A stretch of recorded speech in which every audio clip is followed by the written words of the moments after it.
கணவர் தாவேகா, மனைவி திமுக. ராமராஜன் முதல் விந்தியா வரை சூடு பிடித்த தேர்தல் பிரச்சாரம். திரை நட்சத்திரங்களோட பிரச்சாரத்தால இந்த 2026 தேர்தல் களம் எந்த அளவுக்கு சூடு பிடிச்சிருக்குன்னு தெரியுமா? 2026 சட்டமன்ற தேர்தல் பிரச்சார களம் சூடு பிடிச்சிருக்கு. தமிழ் சினிமாவோட உச்ச நடிகரான விஜயே தனி கட்சி ஆரம்பிச்சு முதல் முறையா போட்டியிடுறாரு. அவரோட புகழ் வெளிச்சத்தால பல திரை நட்சத்திரங்கள் தேர்தல் களத்துல பரப்புரையில ஈடுபட்டு வந்தாலும் அதிக கவனம் பெறலையோ அப்படின்னு என்ன தோணுது. ஜெயலலிதாவோட ஆதரவால எம்பியா நாடாளுமன்றம் போன ராமராஜன் யாருமே எதிர்பார்க்காத விதமா தாவேகா வேட்பாளருக்கு வாக்கு கேட்டு வீதி வீதியா பிரச்சாரம் பண்ணிக்கிட்டு இருக்காரு. அவரு அதிமுகவோட தீவிர விசுவாசியா இருந்தவரு. திருச்செந்தூர் மக்களவை தொகுதியோட அதிமுக முன்னாள் மக்களவை உறுப்பினர். கிராமப்புறங்கள்ல ராமராஜனோட படங்களுக்கு இன்னைக்கும் ஒரு செல்வாக்கு இருக்குது. அவரு நடிச்ச கரகாட்டக்காரன் தமிழ் சினிமாவோட போக்கையே மாத்தின படங்கள்ல ஒன்னா கருதப்படுது. அதிமுகவினரால அரசியல் ஆதாயம் பெற்ற இவரு ஆலங்குடி தாவேகா வேட்பாளர் விபின் சக்கரவர்த்திக்கு தீவிரமா பரப்புரை செஞ்சுட்டு வராரு. வேட்பாளருக்கும் தனக்கும் 30 வருஷ கால உறவு அப்படின்னு பேசியிருக்கக்கூடிய ராமராஜன் தன்னோட சாமானியன் படத்தை பல திரையரங்குகள் வெளியிட முன்வராதப்போ விபின் சக்கரவர்த்தி தான் திரையிட்டு உதவுனதா பெருமையா பேசிட்டு வராரு. ராமராஜனோட பிரச்சாரத்தால ஆலங்குடி சட்டமன்ற தொகுதி களை கட்டி இருக்கு. அங்க ஆளக்கூடிய கட்சி அப்புறம் எதிர்கட்சி இந்த ரெண்டையுமே சாராத புதிய கட்சியோட வேட்பாளர் ராமராஜனோட வருகையால மக்கள் கவனத்தை கவர்ந்துட்டு வராரு.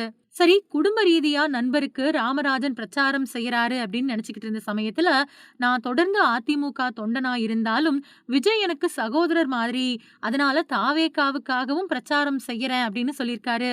விஜய் வெற்றி பெற்று பல உயரங்களை அடைய வாழ்த்துறேன் அப்படின்னு பேசியிருக்காரு.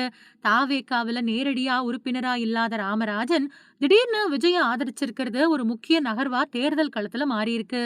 முந்தைய காலங்கள்ல அதிமுகவுக்காகவும் பாஜகவுக்காகவும் பிரச்சாரம் செஞ்சுட்டு வந்த நடிகர் பொன்னம்பலம் இந்த தேர்தல்ல தாவேகாவுக்கு ஆதரவா பிரச்சாரம் செஞ்சுக்கிட்டு இருக்காரு.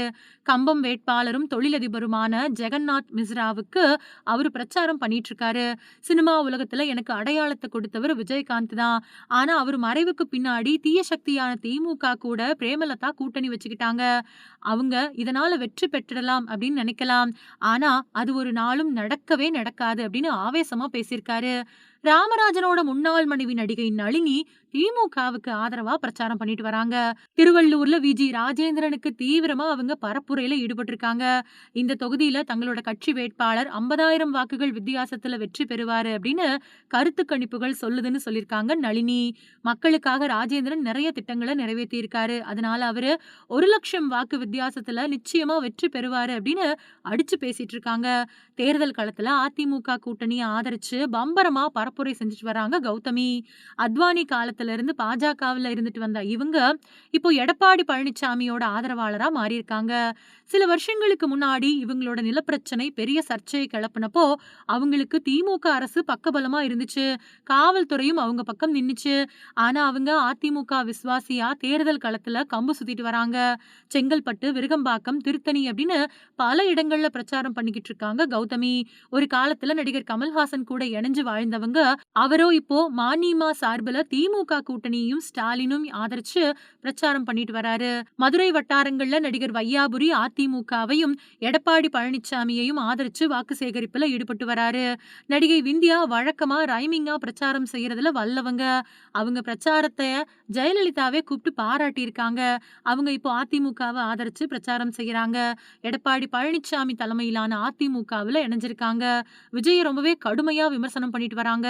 தன்னோட பாதுகாப்புக்கு யார்கிட்ட மனு கொடுக்கணும், கட்சியோட கூட்டத்தை நடத்த யார்கிட்ட மனு கொடுக்கணும் அப்படிங்கிறது கூட தெரியாதவங்க எப்படி மக்களை பாதுகாக்க போறாங்க, அவரு ஊடக வெளிச்சத்தால பெருசா பேசப்படுறாரு அப்படின்னு கேள்வி எழுப்பிட்டு வராங்க விந்தியா.